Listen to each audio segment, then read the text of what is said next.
खबर में खुश आमदीद। मैं हूं आपका होस्ट सईद काजी और मेरे साथ हैं मेरे को होस्ट मियां शाहिद साहब। नाज़रीन, आज बहुत ही अच्छा और आला पैनल है हमारे पास और आज हम इंतहाई ऐसे नुक्ते पे बात करेंगे जो शायद आपके दिलों के बहुत करीब है। महंगाई की बात करेंगे और ख़ास तौर पर जो बजट आने वाला है तो ये आने वाली ज़िंदगी कैसी होगी कीमतों के हवाले से। मैं पहले अपने मेहमानों का तारफ़ करवा दूं। मेरे साथ मौजूद हैं जनाब महताब हैदर साहब, thank you very much for your time. जनाब शहबाज राना साहब हमारे साथ हैं और जनाब किसी तारफ़ के मुताबिक डॉक्टर इकरामुल हक मारूफ मैशतदान हैं। महताब हैदर साहब, आपसे शुरू करते हैं। वैसे तो मेरे ख्याल में कीमतें बढ़ाने के लिए कोई हमें प्रीटेक्स्ट नहीं चाहिए होता, मगर आजकल तो जंग की सहूलत भी मौजूद है। मगर ये फरमाइए कि जितनी कीमतें हमने बढ़ाई हैं, पहले तो जंग के तनाजुर में देखें जिस तरह पेट्रोल बढ़ा था और उसमें एकदम से स्लैब की उन्होंने कीमत, खित्ते में इस तरह कीमतें नहीं बढ़ी थी, तो एक तो वो किस हद तक जस्टिफाइड थी। एंड सेकेंडली इस पर भी ज़रा रोशनी डालिएगा कि अब जिस तरह से हम देख रहे हैं कि एक जो कीमतों का एक आने वाला है, ये जो फर्टिलाइज़र की वजह से या जो ज़राई अजनास हम 13-14 बिलियन डॉलर की ज़राई मुल्क होते हुए हम इंपोर्ट करते हैं, तो व्हाट काइंड ऑफ प्राइस शक्ल बन रही है आने वाले दिनों में?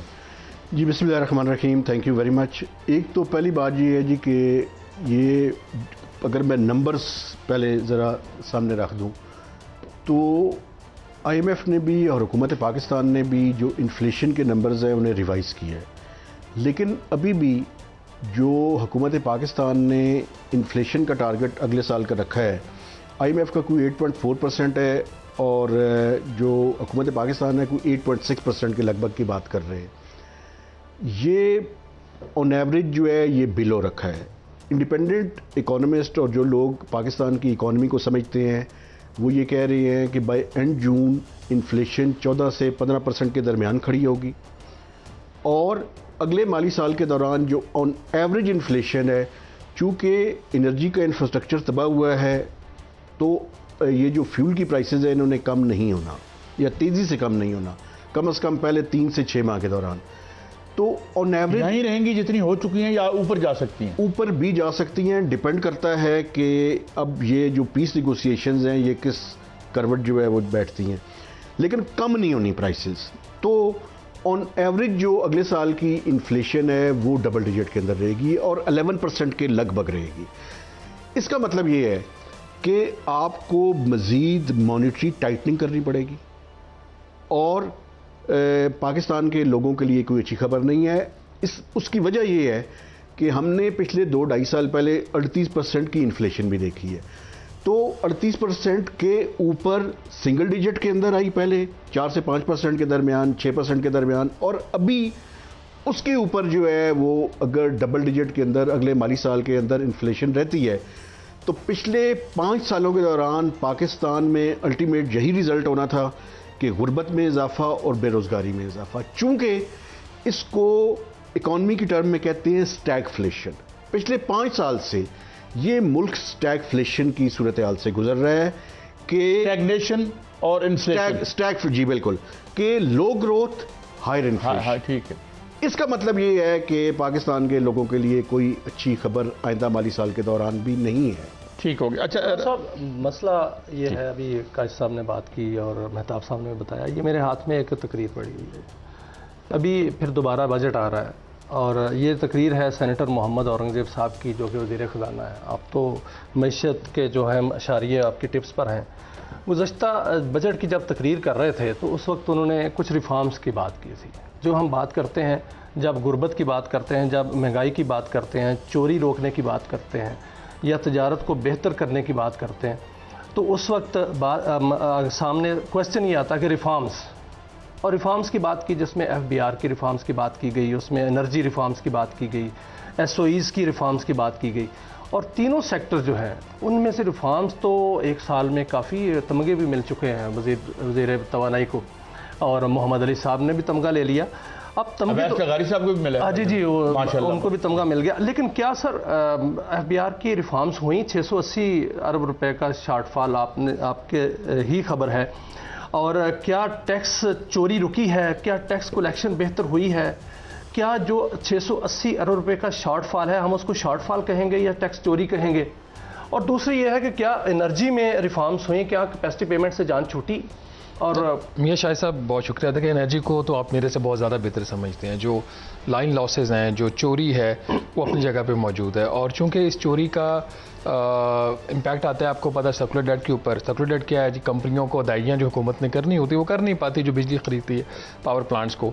तो उसको कम कर दिखाने के लिए उसके इम्पैक्ट जो है पावर प्लांट्स के ऊपर बजट में हर साल 300-400 अरब रुपया सिर्फ इस चीज़ का रखा जाता है कि जो मुल्क के अंदर बिजली की चोरी हो रही है, जो लाइन लॉसेज है, जो सिस्टम की इनएफिशिएंसी है, वो बजट से पैसा दिया जाता है। पिछले साल ये जो साल चल रहा है इसमें 430 अरब रुपया था और अगले साल के बजट में कुछ 300 अरब रुपया सिर्फ इस मद में ये रख रहे हैं कि चोरी हो रही है, इनएफिशिएंसी है, लेकिन चूंकि कंपनी को पैसा भी मिलता रहे तो ये पैसे बजट से टैक्स पेयर्स को उतने टैक्स ज़्यादा लगा के वो उनको दे दिए जाते हैं। इस्लाहात जो तवानाई के शोबे में है कोई ऐसा कोई ख़ास नहीं हो रही। अगर होती तो ये सर्कुलर डेट जो आज से 10 साल पहले ज़ीरो हो चुका होता। 4 साल तो इनको भी हो गए हैं क्योंकि बढ़ गया वो कुछ कम इसलिए हुआ कि कर्जा ले लिया, कमर्शियल बैंकों से कर्जा लेके कुछ आपने जो पिछले वाला सर्कुलर डेट था वो आपने अदा कर दिया और नया फिर जो वो चल रहा है उसका जो फ्लो है वो नहीं कम हो रहा। फ्लो को बाद में जब उसमें फॉर एग्जांपल 100 अरब रुपये का फ्लो में इजाफा हुआ तो 100 अरब रुपया बजट से निकाल के उसको ज़ीरो कर दिया। असल में तो नुकसान अपनी जगह पे हो रहा है। जो दूसरी स्टेट ओन एंटरप्राइजेज में इस्लाहात की बात है, बिल्कुल भी नहीं इस्लाहात हो रही। आप इनकी जो वजारत ख़जाना ने एक रिपोर्ट जारी की है वो इन एसओईज़ के ऊपर उनकी परफॉर्मेंस कैसे रही माली साल 2024-25 में, वो आंखें खोलने के लिए काफ़ी है। उसमें जो जिस किस्म से इनकी जो वल्नरेबिलिटीज़ थी, जो इनके मसाइल, इनको खुल के बयान किया और बताया गया कि कहाँ कहाँ पे क्या मसले हैं। एक जो चीज़ पिछले 1 साल में हुई है वो आपकी PIA की निजकारी हुई। अब उसके क्या फैक्टर्स हैं, कैसे हो गई, कितना उसके पीछे सपोर्ट थी। अब हर निजकारी के लिए आप फिर ऐसी ही सपोर्ट आपके लेके आ रहे हो। अगर इनका मकसद नुकसानात को कम करना होता तो फैसलाबाद, लाहौर और गुजरांवाला की जो ये 3 कंपनी है मेरे ख्याल से, यही है, ये तीनों कंपनियां तो इनकी निजकारी के लिए ये इश्तिहार ना देते। ये इश्तिहार देते पेशावर का, ये इश्तिहार देते हैदराबाद की इलेक्ट्रिसिटी, ये सखर का देते, इनके इश्तिहार देते तो मुझे समझ आती कि यहाँ पे नुकसान। आपके पास जो इदारे रिलेटिव टर्म्स में बेहतर हैं, जो पावर डिस्ट्रीब्यूशन कंपनी, उनको आप बेचना चाहते हो और जो जहाँ से नुकसान हो रहा है उनकी तरफ आप मैं राना साहब इस बात को एक और हवाले से आगे डॉक्टर इकराम हक साहब की तरफ लेके जाता हूँ। डॉक्टर साहब मैक्रो लेवल पे बात करते हैं। एक तो ये देखें कि जो लाइन लॉसेज हैं उनका कितना कंट्रीब्यूशन है और दूसरा कैपेसिटी पेमेंट उन मुआहदों के अंदर जो एक ऑर्गेनिकली इनबिल्ट है वारदात 1993 से। सेकेंडली मैं आपसे दूसरे सवाल का ऐसा ये है कि जो सब्सिडीज़ हैं as per UNDP report $23 billion, फिर 4.1% ऑफ द GDP जो ठेकों में से ये वारदात करते हैं, जो खुद रिपोर्ट इन्होंने बनाई थी। डोंट यू थिंक कि अगर ये प्लग कर सकें हम तो ना हमें IMF की ज़रूरत है और ना ये रोने धोने की ज़रूरत है। जनाब डॉक्टर इकराम साहब। जी बहुत शुक्रिया। दरअसल ये सारी चीज़ें तो वो अलामतें हैं जो बता रही हैं कि मर्ज दिन ब दिन बढ़ता चला जा रहा है बजाय बेहतर होने के। मगर रूट कॉज क्या है इन तमाम जो बीमारियों की अलामात का? वो तो एक ही है कि रियासत जो है वो एक ऐसा हमारा तासुर पेश कर रही है कि बस उसको हर तरफ से एक्सट्रैक्शन करनी है और एक डेट सर्विसिंग का बहुत बड़ा उन्होंने मशीन है उसके अंदर बस उसको दिए चले जा रहे हैं, नोट छापने हैं और महंगाई भी बढ़ानी है। ये सारे गवर्नेंस के इशू जो आपने बताए हैं, इसके बारे में तो IMF से भी चले डायग्नोस्टिक रिपोर्ट आ गई, अब उसका ख़ास जिक्र नहीं हो रहा। मगर हर तरह की जो बीमारी की तशख़ीस थी वो करके देख ली। उसमें गवर्नमेंट के लोग भी, इंडिपेंडेंट लोग भी, कोई शायद कमी रह नहीं गई है। मगर इलाज कोई नहीं करने को तैयार होता, क्योंकि इलाज जब करेंगे तो रियासत का ढांचा बुनियादी तौर पर जो उसका लेटेस्ट स्ट्रक्चर है वो बदलना पड़ेगा। जिसकी तरफ आपने इशारा फरमाया कि वो जो हमारे परकोजिट्स हैं, जो हमारे बेनिफिट्स हैं, जो टैक्स पेयर मनी से जाते हैं, चाहे वो SOEs में हों, हुकूमत के अपने इदारों में हों, या इवन आप प्राइवेट सेक्टर देखें वो भी बहुत बड़ा रेंट सीकर है, वो भी टैक्स पेयर मनी के जो ऊपर सब्सिडीज़ मांगता है। तो ओवरऑल इस जो है ममलकत खुदादात का जो ढांचा है वो सवाए रेंट सीकिंग के, लूट मार के और करप्शन के कुछ बचा ना। और उसी पे ही हम हर वक्त जब बात करते हैं तो ये सिम्टम्स हमें हर साल मुख्तलिफ शक्लों में ज़्यादा होते हुए नज़र आते हैं। तो जब तक बुनियादी चीज़ को ख़त्म नहीं करेंगे, ये तो हम हर साल बहस करेंगे, हर साल नंबर बताएंगे, आर्टिकल्स भी लिखेंगे, मगर मसला किसी तरह हल नहीं होगा। आप देखिए कि ये अभी जो आखिरी हमने फिजिकल ऑपरेशंस का जायज़ा लिया, ये अब होते होते 9 महीने के अभी उन्होंने डाले हैं, और उसके बाद जो शहबाज साहब की रिपोर्ट्स हैं, जो महताब साहब की रिपोर्ट्स हैं, अगर वो अप्रैल का महीना भी शामिल कर लें और मई भी अब ख़त्म होने वाला है, तो ये तो बहुत मुश्किल में हम आने वाले दिनों में अपने आप को पाएंगे। और दूसरी तरफ IMF फरमा कर गए हैं कि आप अब 15 ट्रिलियन का टैक्स इकट्ठा कर लें। अब ये कोई इसमें सेंस नज़र नहीं आ रही है कि आप बिला वजह लोगों से जो ऑलरेडी टैक्स दे रहे हैं उनसे टैक्स लिए चले जा रहे हैं। और आपने बात की थी FBR के रिफॉर्म्स की, वो रिफॉर्म्स कहाँ होने हैं? वो तो ज़्यादा से ज़्यादा एक्सट्रैक्टिव मशीनरी बनती जा रही है और ज़्यादा से ज़्यादा गलत तरीके से टैक्स इकट्ठा करने की कोशिश कर रही है। और ऐसी उन्होंने डिमांड्स क्रिएट की हैं, ऐसी हरकतें की हैं कि जो पूरी दुनिया में कोई नहीं होती। मगर उनके चेयरमैन साहब को तो मेरे ख्याल में कोई पूछ भी नहीं सकता। वो साफ कहते हैं सेनेट की कमेटीज़ के सामने कि जी अगर मुझसे ज़्यादा पूछेंगे तो फिर मैं इन कैमरा बताऊंगा कि कौन कौन से पॉलिटिशियंस जो हैं वो मुझे मना करते हैं काम करने से। अब ये है वो असल बात जिसकी तरफ पॉलिटिकल इकोनॉमी इशारा करती है कि रियासत के अंदर कोई अनहोली अलाइंस है लॉ बनाने वालों का, लॉ इम्प्लीमेंट करने वालों का और लॉ तोड़ने वालों का। जब ऐसा अनहोली अलाइंस इन तीनों के दरमियान हो तो रियासत की यही शक्ल होती है जो हमें नज़र आ रही है। ये साहब जी आप बात करें जो टैक्स, मैं एक यानी ये वो कह रहे हैं जनाब कि मैं अगर आप मुझसे पूछेंगे तो मैं बता दूंगा। इससे पहले वो कौन भले सा भला सा नाम था उनका, वो भी हमारे FBR के चेयरमैन थे जो चले गए, उनका जी मैं भी तो दसांगा ये। और फिर आज मैं एक इश्तिहार भी देख रहा था कि हम इतने हज़ार का टैक्स लोग खा जाते हैं। शहबाज शरीफ साहब की तस्वीर थी साथ, तो मतलब खा जाते हैं तो ज़रूर आपकी नोज़ के नीचे खा रहे हैं। अभी एक ब्रेक का वक्त हुआ है और प्रोग्राम जारी है। नाज़रीन हमारे साथ रहिए, हाजिर होते हैं एक ब्रेक के बाद।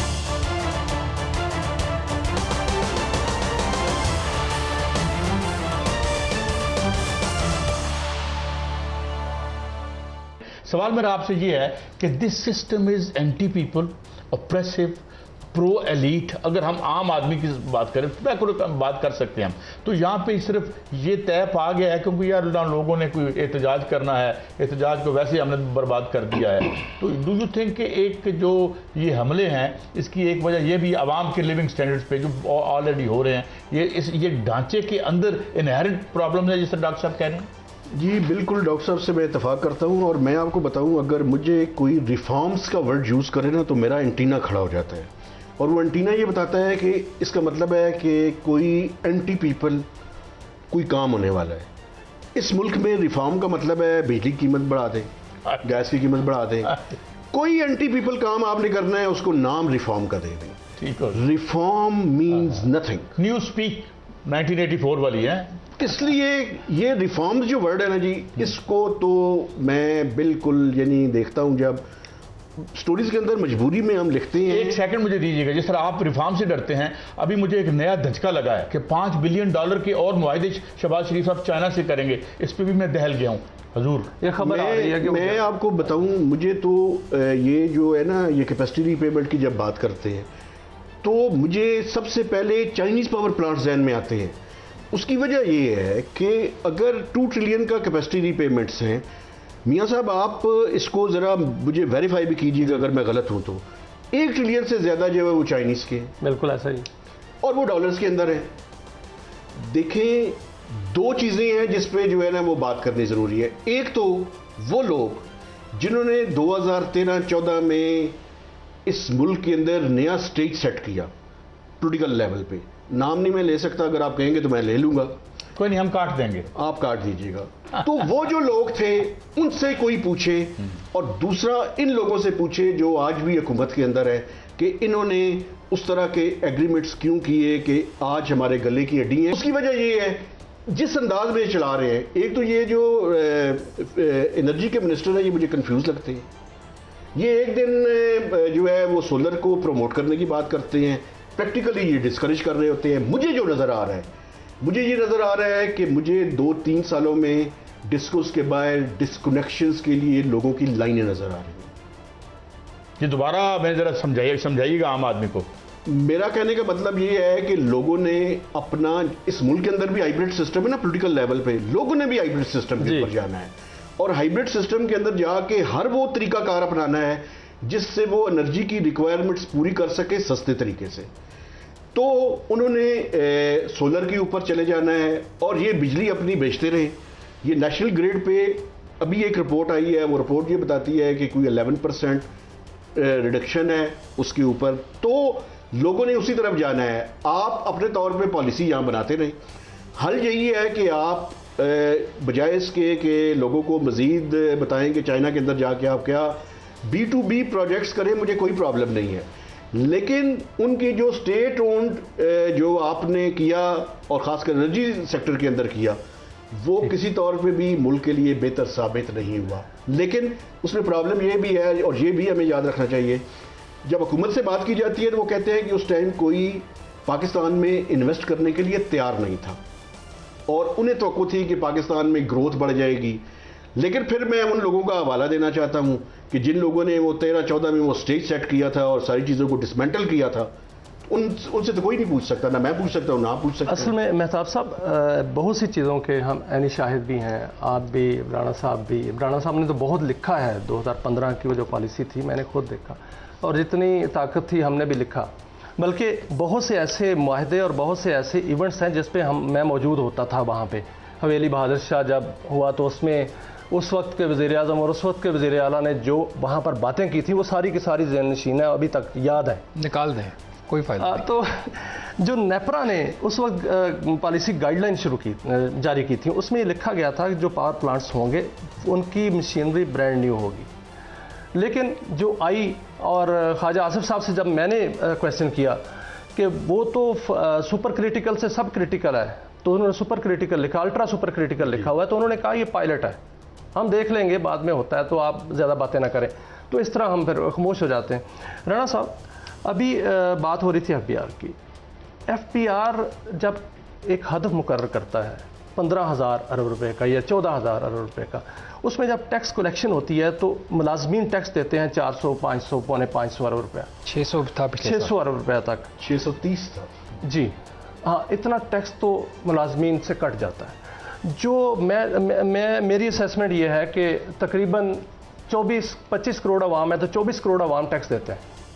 कोई भी चीज़ खरीद लें टैक्स कट जाता है, बिजली का बिल दें टैक्स कट जाता है, गैस पे टैक्स कट जाता है, टैक्स कलेक्ट होता है। 680 अरब रुपए का शॉर्टफॉल कैसे?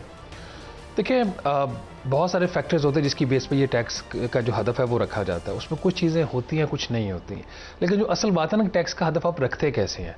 अगर तो टैक्स का हदफ आपने इस तरीके से रखना है कि IMF ने एक हदफ आपको दे दिया कि आपने 3410 अरब रुपए का बजट का एक आपने सरप्लस दिखाना है, तो उस 3410 अरब रुपए के बजट के सरप्लस को हासिल करने के लिए नंबरों की हद तक आप कहते हैं कि 14,130 अरब रुपए FBR इकट्ठा करेगा। और FBR को पता होता है, हमें भी पता होता है जब ये टारगेट सेट हो रहा था कि ये 14,130 नहीं होना। आज जो आप और हम बात करें ना, ये तो सिम्टम्स है ना, जिस तरह पहले सही साहब भी फरमा रहे थे कि आप इस वक्त जो सूरत हाल है 683 अरब रुपए का शॉर्टफॉल जो है वो इसी वजह से है। और ये डाउनवर्ड रिवाइज टारगेट के केस, एक्चुअल तो 800 अरब से भी ज़्यादा है, 806 या 810 अरब रुपए के करीब।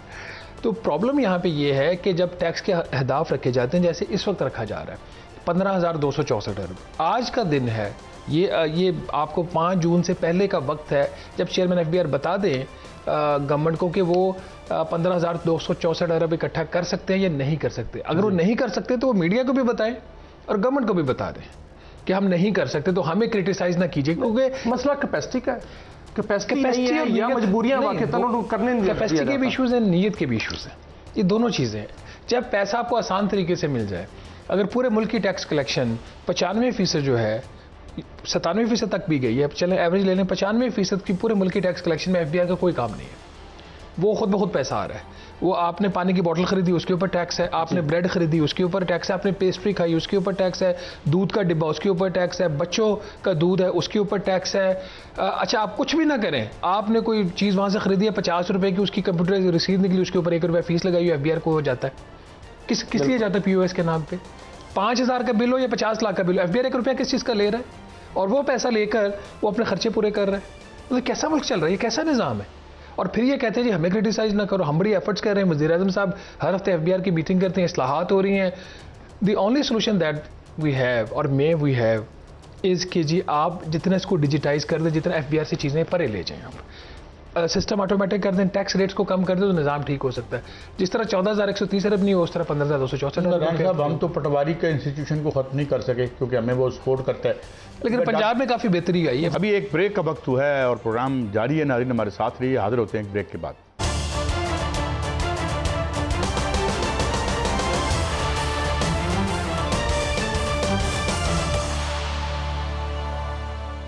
डॉक्टर साहब, ये मैं क्योंकि चाहता हूँ कि हम ज़ाहिर है आम आदमी को, जिस तरह अभी महताब साहब ने भी बात की, ये फरमाइए कि ये पहले आपको ही मैं कोट करता हूँ कि ये IPPs की जब ये हुई थी इन्वेस्टिगेशन, मलेशिया में तो भाग गए थे। अच्छा, अभी राना साहब, अपना मियाँ साहब ने बताया कि अगर ये इन्हें खोलते क्यों नहीं है। नंबर 1, आपको याद होगा 2013 से पीछे अगर 1993 में चले जाएं, जब हैदर लहरी आई थी और वो जो मुआहदे थे उनकी मुझे एक शक्ल थोड़ी सी फाइनेंशियल टाइम्स में नजर आई।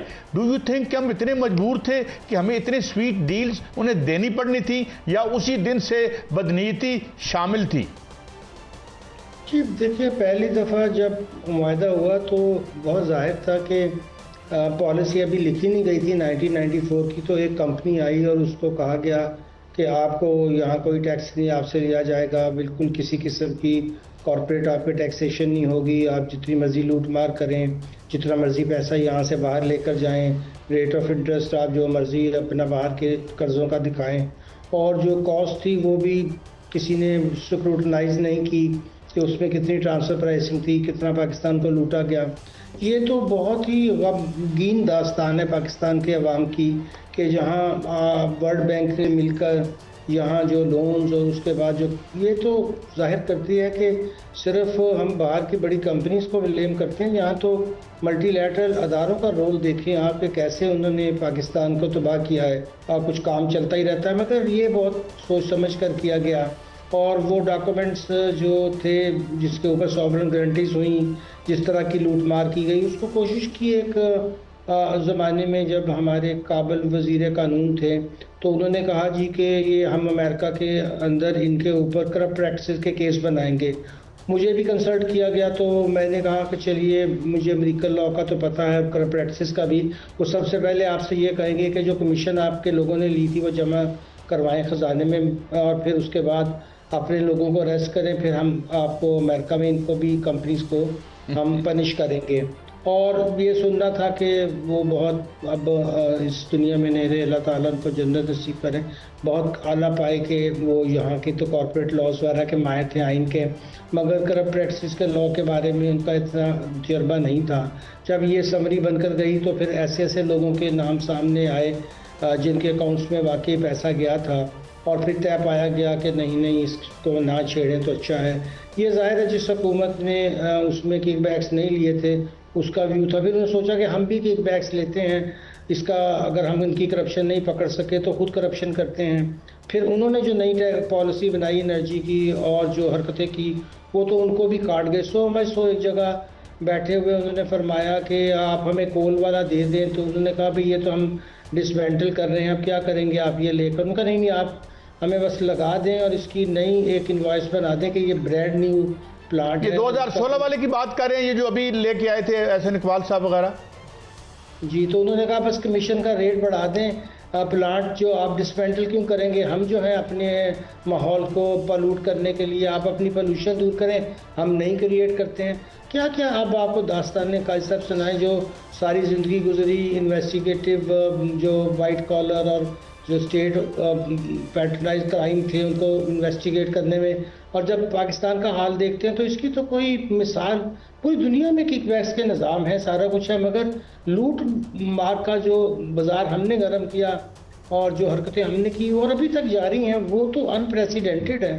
तो ये आप देखिए कि हमारी आवाम से ही, चाहे वो डेट सर्विसिंग हो, चाहे पैसा देना हो, फिर आप उनके ऊपर टैक्स लगा कर और कर्जा लेकर, दो ही तो काम रह गया पाकिस्तान में। एक ये है कि कर्जा बढ़ाओ और फिर उसको डेट सर्विसिंग करने के लिए बेजा टैक्सेस लगाओ, बस इसके अलावा रियासत का कोई काम नहीं रह गया। अब आप देखिए कि हमने ज़ीरो कूपन का क्या मजाक उड़ाया कि जी हमें 80 बिलियन मिल गए और हमने इसका कुछ नहीं देना, 15 साल बाद ये 512 बिलियन। क्या मजाक है कौम के साथ। यानी आप ये डॉक्टर साहब इसमें कोई शक नहीं सर, जो हकायक हैं बड़े तल्ख हैं, जो तारीखी हकायक हैं वो 1992 से देखा जाए या अभी तक जितनी भी पॉलिसीज़ आई हैं, जो पावर पॉलिसीज़ हैं, उसमें यही कुछ होता रहा।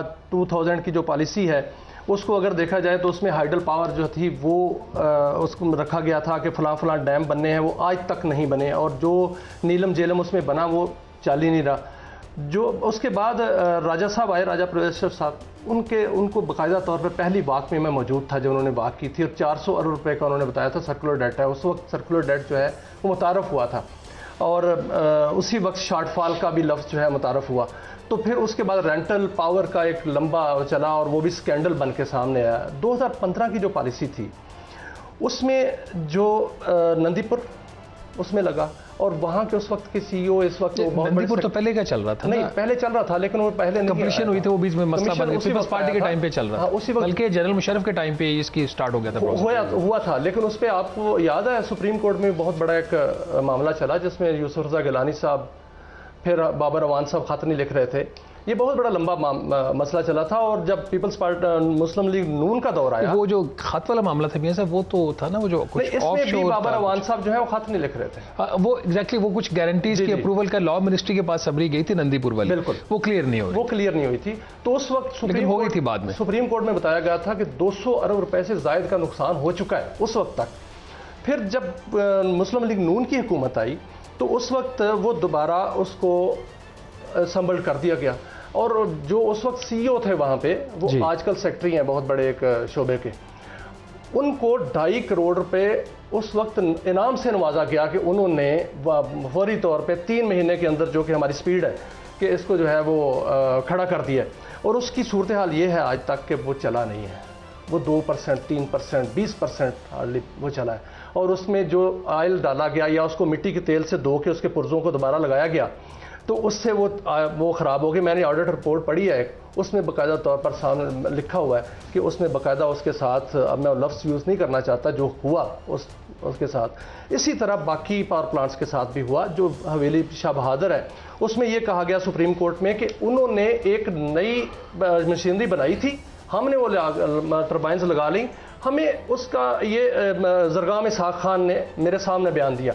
उन्होंने कहा कि हमें पता ही नहीं चला कि ये चलनी कैसे है, इसलिए हमें से पूरी कैपेसिटी से बिजली नहीं ले पा रहे। ये हमारी कैपेसिटी है सर। तो ये सारे इसको किकबैक्स कहेंगे हम, ये सारे हक़ाइक़ तो बयान कर रहे हैं। कोई हल है सर? आगे क्या हम अगले साल भी यही बयान करेंगे या कोई हल है? मियां साहब, किकबैक्स कहना बड़ा स्ट्रॉन्ग वर्ड होता है, क्योंकि किकबैक कहने के लिए आपके पास एविडेंस होना चाहिए। चूँकि हमें बहुत सारी चीज़ें पता है। मैं यहाँ 1 मिनट रोकता हूँ आपको। अभी एक बयान आया है इसका, हमारे सेक्रेटरी जो खारजा थे, डाइवो का वो चीफ जिसने ये ठेका दिया था, उसने 5 साल कोरिया में जेल काटी है, और वो साबित हुआ है कि उसने पाकिस्तान की ठेका खरीदा था। तो आई थिंक देयर आर नहीं, मैं सही सिर्फ ये गुजारिश कर रहा हूँ कि जब हम किसी एक स्पेसिफिक किसी प्रोजेक्ट की बात करते हैं ना, कॉन्ट्रैक्ट की, तो बहुत सारी चीज़ें हमें भी पता होती हैं कि ठीक नहीं, यार खोल दें फिर ये नहीं। मसला ये है कि बात वो, जब आप एक प्लेटफॉर्म पे, एक क्रेडिबल प्लेटफॉर्म के ऊपर बैठ के बात करें, तो हम वो बात करें जिसको हम कल सपोर्ट कर सकें, जिसके पीछे कोई हम सब एविडेंस के साथ बात कर सकें। बहुत सारी चीज़ें गलत हो रही होती है, बट हम उस पर इसलिए चुप कर जाते हैं कि हमारे पास उसका कोई सबूत नहीं होता, नज़र आ रहा, आपकी आंखों के सामने हो रहा होता है, लेकिन वो चीज़ जिससे आप उस चीज़ को जाके किसी कोर्ट ऑफ लॉ में उसको इस्टेब्लिश कर सके, तो वो नहीं होते। हल की आपने जो असल बात की, देखिए फ्रैंकली इस वक्त जो हमारी इकोनॉमिक पॉलिसी और एनर्जी पॉलिसी है ना, वो फ्रेगमेंटेड है, सेंट्रलाइज नहीं है। कंट्रोल्स बहुत वीक हैं। गैर मुल्की जो आपके इदारे हैं, जिसमें IMF भी है, जिसमें वर्ल्ड बैंक भी है, एशियाई तरक्याती बैंक भी है, मैकेंजी भी है, A.T. कार्नी ने भी अपना रोल प्ले किया, वो आपको एडवाइस करते हैं। गवर्नमेंट कोई एक खिचड़ी सी पका के उसकी पॉलिसी बन जाती है, वो बैकफायर करती है, फिर उसके काउंटर पे भी इसी तरह की खिचड़ी पकती है और एक और पॉलिसी आ जाती है। इस मुल्क के अंदर मैं 2008 से देख रहा हूँ IMF का प्रोग्राम, सर्कुलर डेट ख़त्म करने का हर IMF प्रोग्राम में उसका हिस्सा होता है, नहीं ख़त्म हुआ। वर्ल्ड बैंक से सही साहब हमने अरबों डॉलर के कर्जे लिए हैं पावर सेक्टर की इस्लाहात के, बिल्कुल ऐसा ही, अरबों डॉलर के, नहीं हुआ। FBR में इस्लाहात के लिए hundreds of millions of dollars के कर्जे लिए हैं, नहीं हुआ। ये इस वक्त सारी सूरत है। पैसा कहाँ जाता है? वो पैसा बजट के खसारे में जाता है। इस्लाहात के नाम पर पैसा ले जाते हैं, बजट के खसारे में चला जाता है। अच्छा नहीं, महताब साहब एक और बात है, बिल्कुल इन्होंने ठीक कहा और मेरी कंट्रोल रूम भी ये कह रहा था कि we should not level charges which we can not support through evidence. लेकिन अगर ये चार्जेस लगते हैं, किसी आदमी पे लगते हैं और हम जाके कहते हैं ठीक है जनाब मुआहदे खोल दें, ट्रांसपेरेंसी का तकाजा ये है कि मुआहदे खोल दें, ऑडिट करवा रहे हैं। और मुझे चैम्बर ऑफ कॉमर्स के प्रेसिडेंट ने मुझे कहा, उनका ये अगर आप मुआहदे खोलने का ऐलान करेंगे तो ये मुल्क से भाग जाएंगे। आपकी बात से मैं इत्तेफाक करता हूँ। देखिए, ट्रांसपेरेंसी का तकाजा ये है कि आपने अगर किसी तरह की कोई हैंकी फेंकी नहीं की हुई तो आप उन मुआहदों को जो है वो खोल दें। और सॉवरेन स्टेट के तौर पे ट्रांसपेरेंसी के लिए ज़रूरी है कि हम खोलें। लेकिन मैं आपको एक बात बताऊँ, एक बात ध्यान में रखें, मैं मल्टीलैटरल क्रेडिटर्स का सपोर्टर नहीं हूँ, मुखालिफ हूँ उनका। लेकिन आप ये देखें ना कितना जुल्म है कि उनकी कंडीशनैलिटीज़ की वजह से बहुत से डॉक्यूमेंट्स हमने पब्लिक करने शुरू कर दिए हैं। मसलन LOI IMF का जारी होता है या वर्ल्ड बैंक के डॉक्यूमेंट्स जारी होते हैं, तो 90s में और 2000 तक भी ये नहीं था। ये बाद में उनकी मेहरबानी है कि जारी हुआ। पावर सेक्टर के बारे में एक बात मैं ज़रूर करना चाहता हूँ। देखिए, वर्ल्ड बैंक की वजह से पावर सेक्टर प्रॉब्लम का शिकार हुआ है। क्यों? वर्ल्ड बैंक की तरफ से हमें ये आया कि अनबंडल करें आप इसको। अनबंडल मतलब बिल्कुल ये जरा एक्सप्लेन करना। मैं अनबंडल से मुराद ये है कि जेनकोज और डिस्कोज बना दें और वो जो है वो फिर प्राइवेटाइज कर देंगे, हम डीरेगुलेट करें। अच्छा, हमने क्या किया?